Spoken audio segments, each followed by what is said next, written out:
कि राशिद देखो पढ़ना है तो पढ़ लो सही से वरना दुकान खुलवा दूं। कोई मसला हो, कितना बड़ा मसला हो, you know that you can go to this person. आप किसी और फील्ड में अपनी स्किल सेट की एप्लीकेशन की कोशिश करें। ये मौके ना होने वाली चीज़ it looks more of an excuse to.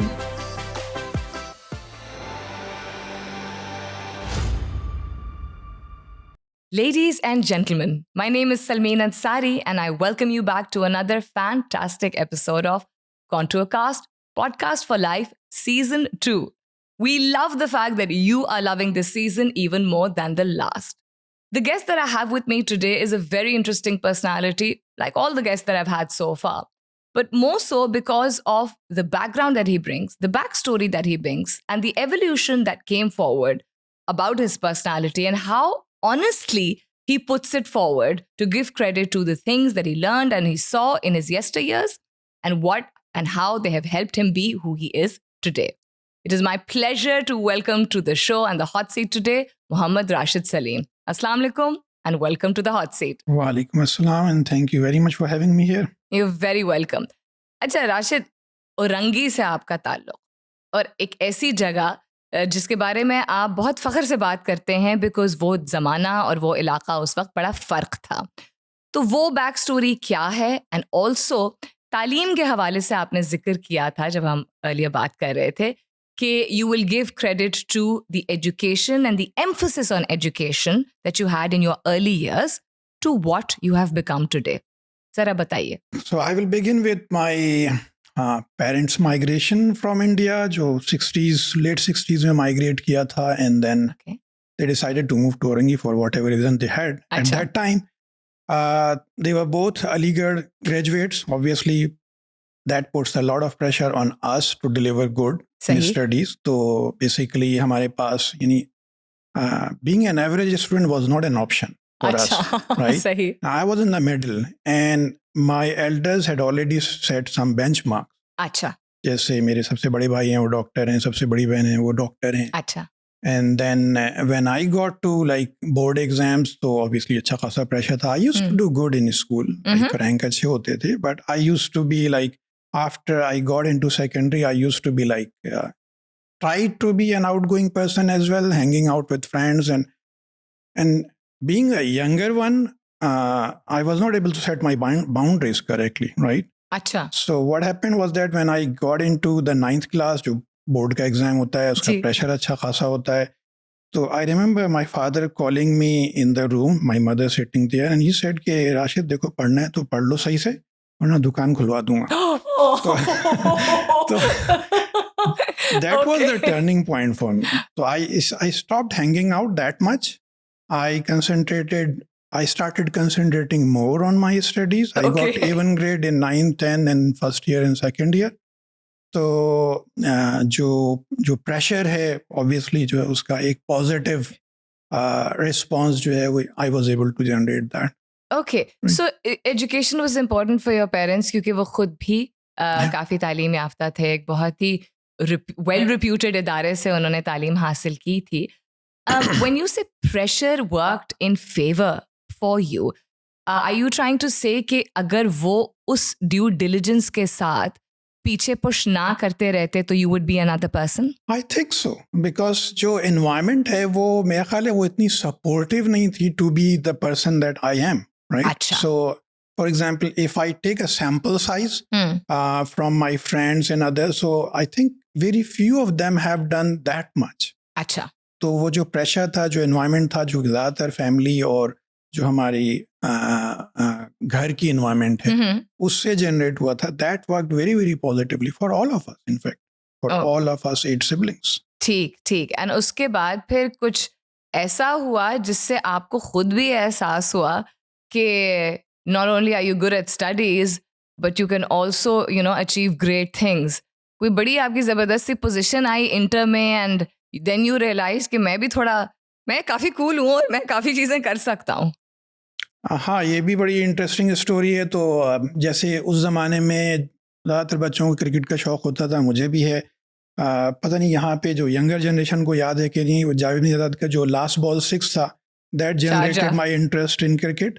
उसके बाद में खाली वो 2003 पे जो सचिन तेंदुलकर 6 था उसने वो इंटरेस्ट ख़त्म कर दिया था तो वहाँ से मैंने क्रिकेट खेलना काफ़ी शुरू की एंड इंटर का एग्ज़ाम दिया था फर्स्ट ईयर में अच्छे ग्रेड से. सेकंड ईयर में रिजल्ट आया. I was playing cricket in the evening with my friend. Somebody told me कि यार रिजल्ट आ गया है.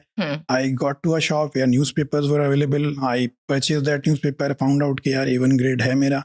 घर पे जाके मैंने बताया and I started resumed playing cricket that evening. Okay. फिर उसके बाद जब मैं घर में गया तो मुझे मालूम हुआ कि पूरे कराची में टोटल उस साल 72 A1s आए. So I started counting कि where do I stand? So I found out कि I was 23rd in Karachi board across the whole Karachi. And that was a big achievement. That was surprising for me as well. Acha, okay. Yeah, I wasn't expecting me to do that well. Acha, okay. So that must have given you quite a boost to becoming a more confident person towards your development also, because ये बात नहीं हम deny कर सकते जब आपको recognition मिलती है, हमारे सामने एक outcome आता है और वो tangibly समझिए because marks होते हैं, so it has a very different impact on a person. It does. Right? Yeah. And then because also mashallah से you are 8 बहन भाई, quite a few siblings, so वो एक unsaid एक competition भी होता है that everybody has to do more. आपके यहाँ भी कुछ ऐसा था? बिल्कुल था बल्कि मैं ख्याल है अभी तक है. अच्छा. Because I think मैंने मास्टर्स जो है वो शुरू किया था अपना back in 2013. अच्छा. So there were two main reasons. 6 of the siblings were already masters. So I had to do it, right? And the other reason was that I was invited to a university for like teaching a course, and they wanted a master's degree holder to be there to teach bachelor students. Right? अच्छा. So that was the other motivation. सही. और फिर उसके बाद मेरे बाद जो है वो एक भाई सिर्फ रह गया था, तो उसने भी कहा कि नहीं मैं भी करूँगा मास्टर्स. उसने मास्टर्स कंप्लीट कर लिया. तो यस, वो एनवायरनमेंट जो है वो डेफिनेटली उसने पॉजिटिवली इस पॉजिटिव कंपटीशन को काफ़ी प्रोमोट किया. That work well for every one of us. Absolutely wonderful. अच्छा, कॉन्टूर की जर्नी के बारे में बात करने से पहले let's go a little towards your back story. Something happened around 2008 2007. 7 if I remember correctly. Yes, that was 7. Right? Would you like to share what that was? Yeah, so before Contour, I was working in ITIM. In fact, ITIM में मैंने 16 साल गुजारे हैं. That is more than like it's double the time that I have so far passed in Contour. तो वहीं से समझ लें कि वो growth हुई थी from software engineer to senior and then technical lead and then I became the CTO. Right. So we used to travel a lot back then. तो UK के customers से हमारे तो हमारे UK में मुख्तलिफ जगहों पे ख़ास तौर पे लंदन में काफ़ी ज़्यादा जाना होता था. I was sitting there for another project. Probably January 2007, and I was sitting there in a client's office, sitting in their meeting room and doing stuff for my project. Okay. And a meeting started there to discuss something, and I was invited there as well to look at the demo that they had planned. Right. The demo was there for another project. I was not part of that project. Okay. Right? So demo started and then everybody started bashing यार ये तो गलत है, ऐसे नहीं होना चाहिए था वगैरह वगैरह. Now consider the fact that I was just a senior software engineer back then. I did not have that much responsibility. I wasn't part of the project team as well. I did not know the reason for which they developed it that way. अच्छा. मगर ये कि थोड़ी बहुत जब ये start हो गया तो फिर मैंने कहा कि I would set my laptop aside and then I would start putting something from myself as well. Okay. I started defending what I could defend. I started acknowledging what I needed to acknowledge. Okay. And I started telling them that I will get back to them after talking to my team there as if it was my team. Right. The motive behind that was that I was the only one there representing my company, right? Even though I was for another project. Sahi. So who else is going to defend, right? I was the only one there. So I had to do it. Nobody has to ask me. I need to do it, right? Or that changed a lot of things because after that meeting, somehow the client's CTO liked that very much. Okay. He talked to me there and then he came down to Karachi office and talked to the management there. He stayed there for 2 weeks and set up a team there to look after all of their projects. I was the head of that team. And that changed many, many things for me. I started assuming much more responsibilities And basically that was the start of who I am right now. तो फ़र्ज़ और हक़ that means आपके लिए इस चीज़ की पहचान बहुत ज़रूरी है बिकॉज़ आपने अपना फ़र्ज़ समझा. You took it upon yourself because you were representing a country, a company, an industry, etc. So do you think that फ़र्ज़ and हक़ जहाँ हम इसको बराबर रखते हैं, बराबर से तोलते हैं या मेयाना रवि इख्तियार करते हैं, तो बेहतर तरीके से हम ग्रो करते हैं, डेवलप करते हैं? बिल्कुल करते हैं. और थोड़ा सा मैं यहाँ पे वो भी करूँगा कि लोगों को जो फ़र्ज़ है उसके लिए जो है ना वो हार्ड लाइन ड्रॉ नहीं करनी चाहिए. Sometimes the situation demands you कि यू नीड टू एज्यूम कि this is your responsibility. Absolutely. तो इसी तरह का एक सिमिलर वाक़या 2011 में I was there again for another customer, a new customer. और after a bit of talk about the project, he started talking about Karachi situation. Back then 2011 it wasn't that good. जी. So he started asking me questions about the security situation in Karachi and all that. And I started questioning him back politely, of course. तो कि यार ये 2011 में इत्तेफाक से Brixton एक इलाका है यूके का, उसमें काफ़ी हंगामे हुए थे. तो I was asking him कि were you guys coming to office? And he said it was all localized. So we were coming to office. And then I asked him, do you know the population of Karachi? And do you know the area that the Karachi occupies? Mm-hmm. And told him to look that up on the Wikipedia. We both together looked that up in the Wikipedia. And I make him realize कि कराची इतना बड़ा है कि कई London आ जाएंगे उसमें. और population wise so there is no comparison. It's bigger than many countries even, right? And then I made him realize कि यार situation वैसी नहीं जैसा तुम लोग समझते हो.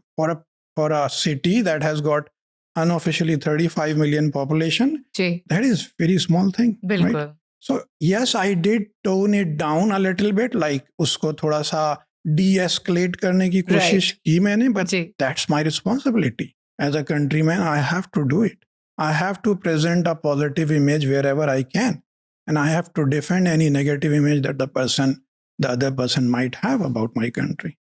अगर इस दौर में जब इतनी मसरूफियत होती है सबकी, अगर ऐसा शख्स सामने आए जिस पे आप कंप्लीटली डिपेंड कर सकें, कोई मसला हो, कितना बड़ा मसला हो, you know that you can go to this person और वो या हल निकाल देगा या कोई बहुत अच्छी तजवीज़ दे देगा. ऐसे लोग कम होते हैं और बड़े ख़ास होते हैं. राशिद, आपकी भी यही रेपुटेशन है कि you will get it done.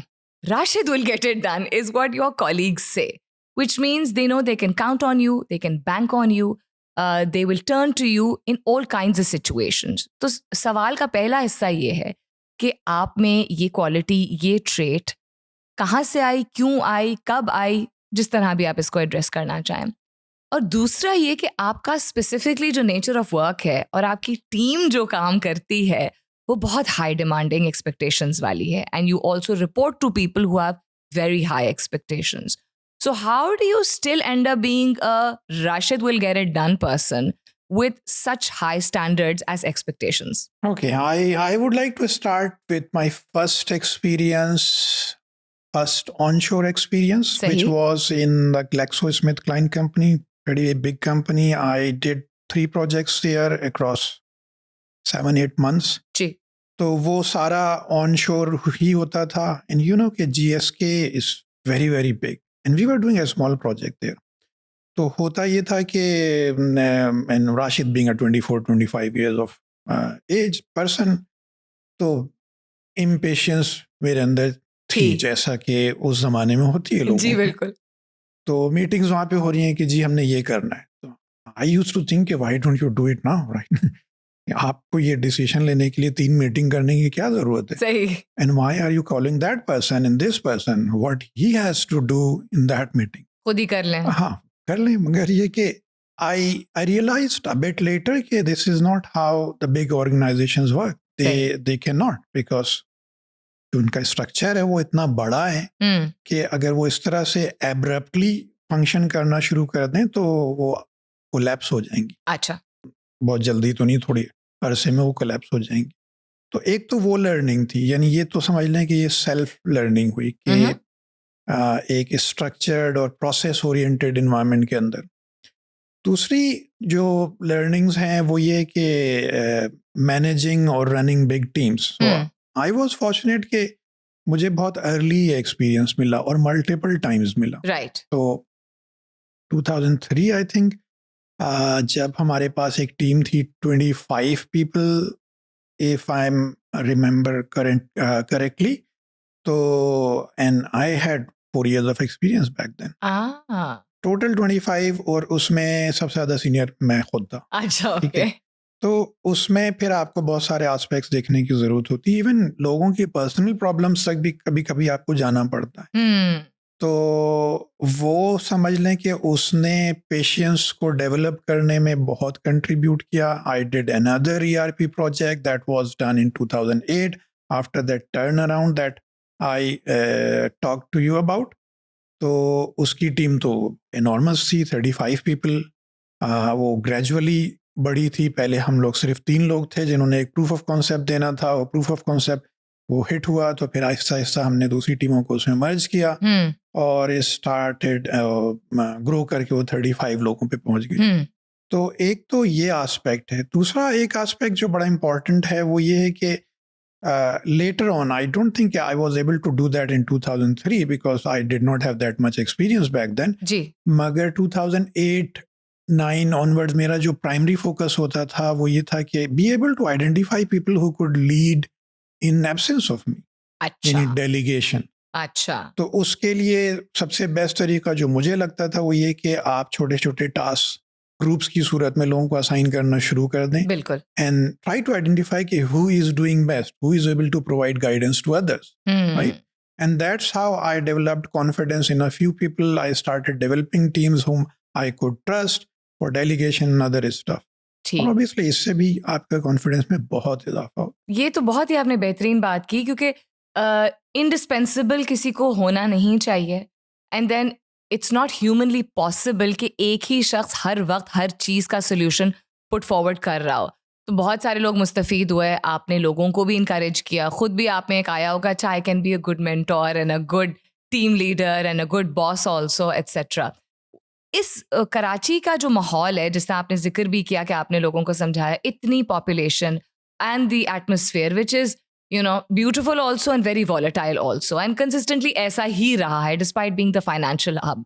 तो यहाँ पे sense of competitiveness तो feel होती होगी. Some people may feel कि यहाँ पे मौका enough नहीं मिलता, यानी उतने मौके नहीं हैं. आपको क्या लगता है, मौके नहीं हैं या मौका ढूंढना पड़ता है या थोड़ी एक्स्ट्रा कोशिश करनी पड़ती है? आपकी क्या अप्रोच होती है? देखिए, अगर आप ये कह रहे हैं ना कि मौके नहीं हैं तो basically you have given up. यानी आपने तो इसको ये ले लिया कि this is the given situation, I can't do anything about that. सही. तो ये तो आगे बढ़ने की अप्रोच है ही नहीं. सीरियसली आप ये कह सकते हैं कि हम मौके इस स्किल सेट की डिमांड करते हैं and I do not have that skill set. सही. What should be the solution? Develop that skill set, right? Find another field जिम्मेदारी जिसमें आपके पास मौके हों. तो मैं हमेशा लोगों को एनकरेज करता हूँ कि यार आप अपनी स्किल सेट आइडेंटिफाई करें which you are good at. Find out कि उन skill set की application कहाँ पे. If you want to remain in this field, find out कि यहाँ पे skill set की क्या requirement है and how far you are from that level जिसमें आप excel कर सकें इस field में. If you find कि नहीं this is not for me, this is good, आप किसी और field में अपनी skill set की application की कोशिश करें. ये मौके ना होने वाली चीज़ it looks more of an excuse to me. बिल्कुल. I mean reality in the sense that उस वक्त इंसान कभी कभी ये फील कर जाता है कि मौका ही नहीं मिल रहा. आई थिंक उस मोमेंट में, उस इमोशन में गिव इन नहीं करना चाहिए क्योंकि डाउन मोमेंट्स तो किसी के साथ भी आ सकते हैं. आप बड़े ठहराव के साथ बात करते हैं, नरमी के साथ बात करते हैं. एक तो ये बताएं कि आप क्या 90% ऑफ द टाइम ऐसे होते हैं या सिर्फ कॉलीग्स के सामने ऐसे होते हैं और घर पे क्या आप मुख्तलिफ हैं? और दूसरा, इतनी खामोशी और यूजली सीरियस लहजे के दरमियान आप एक्सपेक्ट नहीं करते हैं कि कोई एकदम कोई चुटकुला या कोई विटी जुमला बोलेगा और आपके अक्सर विटी रिस्पॉन्सेज बीच में निकल आते हैं and then people break out into laughter. So एक तो how different are you as a family man in terms of nature and where does this wittiness come from? पहले इस सवाल का जवाब देता हूँ. विटीनेस में ख्याल है ये हमारा फैमिली ट्रेंड है. अच्छा. तो विटीनेस में सबसे आगे जो है वो हमारे सबसे बड़े भाई हैं. तो उनसे देख देख के बहुत सीखा है. I am far from that level. Okay. तो समझ लें ये फैमिली में ये चीज़ एग्जिस्ट करती है. अच्छा, और ऑब्वियसली विद इन फैमिली होती थी, उसके बाद जब हम प्रोफेशनल इन्वायरमेंट में आए तो प्रोफेशनल इन्वायरमेंट में लोगों के साथ होने लगी। How different are you in terms of your patience and your attitude at home and with your colleagues? Because you're very calm and patient over here. तो घर पे भी क्या इतना ही तहम्मुल का मुजाहरा आप करते हैं या मुख्तलिफ होते हैं? नहीं, घर पे भी मैं अच्छा खासा काम रहता हूँ। In fact Okay. मेरे बच्चों की फीडबैक ये है कि यार मम्मा बहुत डांटती रहती हैं और बाबा जो हैं वो कुछ भी नहीं कहते हैं। अगेन ये भी एक समझ लें कि that's how I became over time. यानी जब 2004 में मेरी पहली बेटी जो है वो बॉर्न हुई थी, I did not use to be like that. अच्छा। इनफैक्ट मेरी जो 3 सबसे यानी समझ लें कि बहुत बुरी तरीके से फाइट हुई हैं, तीनों हॉस्पिटल में हुई हैं। अरे when भाई। when my children were born there, because I did not used to like tolerate anything going out of my own discipline. सही। मगर वो आहिस्ता आहिस्ता वो चीज़ें आप चेंज कर लेते हैं, Right. राइट? एंड चिल्ड्रन की अपनी भी कंट्रीब्यूशन होती है जी, बिल्कुल। To basically change you. तो अब ये होता है कि जैसे मैंने बताया कि बच्चों की फीडबैक ये होती है कि यार मम्मा हर चीज़ में डांटना शुरू कर देती हैं, बाबा जो हैं वो खामोशी से सुन लेते हैं और जवाब दे देते हैं। विटिनेस वहाँ भी चलती रहती है, बच्चों की बातों पे चुटकुले छोड़ना। अब तो उनकी भी आदत हो गई है कि वो they respond back in the same way, especially जो सबसे छोटा वाला है, अच्छा। इंटरेस्टिंगली। अच्छा। And I see him very much like me, I used to be in that age. In fact मैं एक बहुत इंटरेस्टिंग वो बात बताऊंगा। He was 4 years of age, in fact less than 4 years of age, and we were in my father's room, and my father was lying down on the bed, और heating pad लगाया हुआ था। हीटिंग अच्छा। Pad जो है plug हुआ हुआ था। अच्छा। तो आगे पूछ रहे हैं, मम्मा ये दादा चार्ज हो रहे हैं? Okay, very spontaneous. सही। और फिर वो उस हिचकिचाहट भी नहीं होती ऐसी एज में कि अब कुछ भी बेसाख्ता बोल देते हैं तो बच्चे। ये जो जुमला है ना, इसका कॉन्टोर में भी काफी मशहूर हो गया था। अच्छा। because मैंने 2-3 लोगों को बताया, उससे मजीद 2-3 लोगों को पता चला। हमारा एनुअल डिनर उस वक्त स्केड्यूल था, मेरे ख्याल है एक महीने बाद। पीपल वर एक्चुअली आस्किंग, अच्छा ये वो आपका बेटा है जिसने कहा था दादा चार्ज हो रहे हैं? स्वीट। अच्छा, कॉन्टूर की बात हो रही है तो Contour is like a family to most people who we talk to.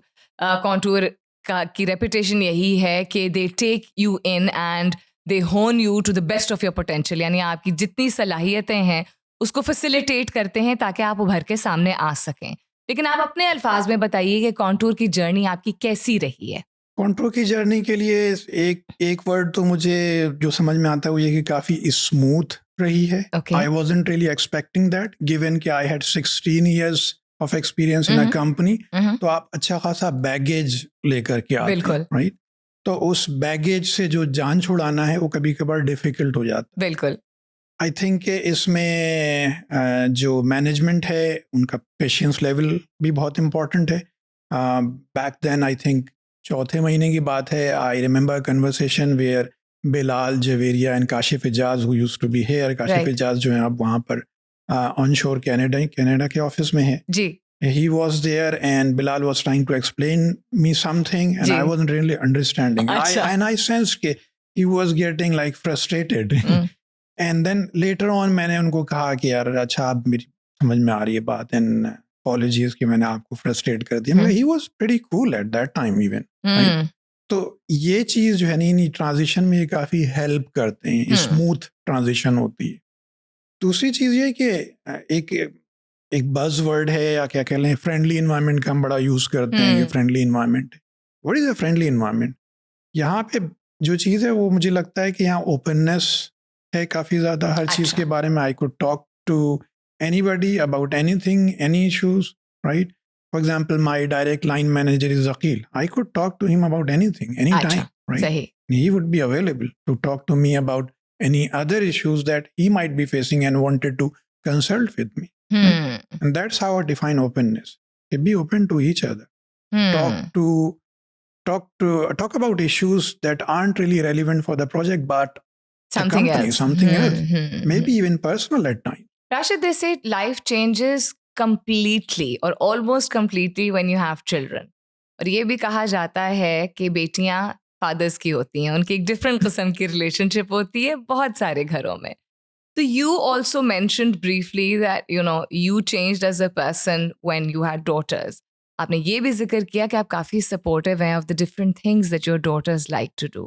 So my question to you is कि पाकिस्तान में जहाँ ज़्यादातर लोग जब तालीम हासिल करते हैं तो कोई एजुकेशन नहीं होती है, प्लस ऑल्सो हमारे घरों का जनरली हमारे घरों का माहौल ये होता है कि there is a bit of लिहाज between you know both genders.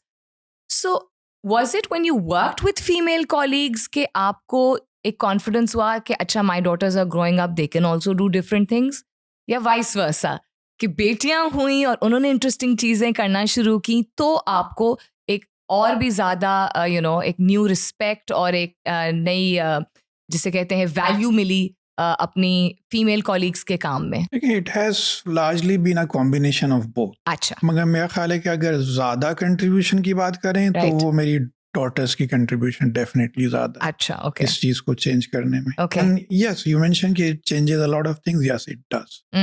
तो एक और भी चीज़ जो आपने बात की कि पाकिस्तान में जो डिफरेंसेस हैं, how do we treat females and males, जी. डॉटर्स एंड सन्स, एक और चीज़ है जो कि हमारे कंट्रोल में नहीं है और मैं अक्सर फील करता हूँ the facilities available to sons और Yes. Males and females.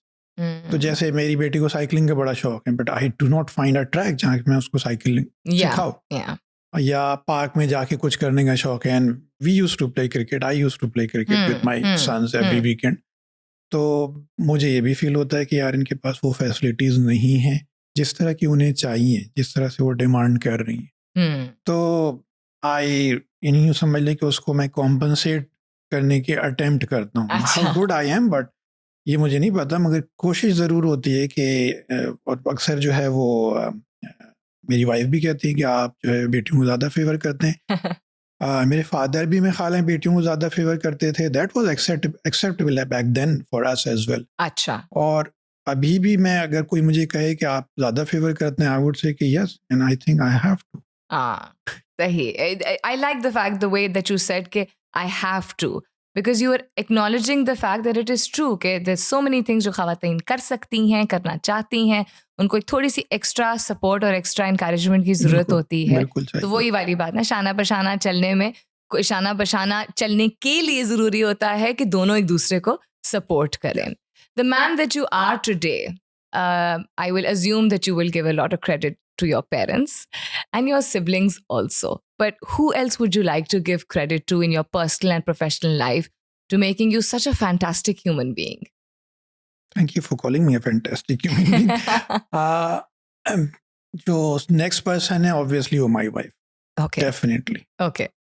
समझ लें कि मेरे अंदर जो पेशेंस डेवलपमेंट है उसमें उसकी बहुत बड़ी कंट्रीब्यूशन है. She is a doctor by profession. अच्छा, सही. डॉक्टर्स तो वैसे ही जो हैं वो थोड़ा सा जो उनका जो पेशेंस लेवल है वो काफ़ी एक्स्ट्रा ऑर्डिनरीली हाई होता है हमारे मुकाबले में. तो एक तो ये चीज़ है, यानी जो पेशेंस और कामनेस है. और दूसरा ये कि being there for everything all the time. तो वो कंट्रीब्यूशन उसकी ऐसी है कि जिसको मैं इग्नोर नहीं कर सकता. So she has got a lot to do with who I am right now. And it's very, very heartwarming to see कि आपने बड़े ही खुले दिल से जो है वो उनको क्रेडिट दिया. So thank you for that. अच्छा राशिद, खाने में कुछ भी खा लेते हैं? हाँ, ये मेरा बचपन से जो है ट्रेडमार्क है कि राशिद को आप कुछ भी दे दें वो खा लेगा. And I used to eat a lot as well. So really? Yeah, I used to be a very thin person. Up to my graduation. Okay. I don't know whether it should be recorded or not, मगर मेरा weight जो है it was around 50 kg or something when I graduated. Right? You can imagine how thin I used to be. सही सही.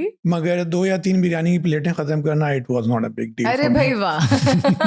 हाजमा बहुत अच्छा है, that means आपका. Yeah. तो ये भी क्या, is it something you've picked up from your family कि सब लोग they're comfortable with जो भी खा लेते हैं, या आप ही ऐसे अकेले हैं? नहीं, सब में तो नहीं है.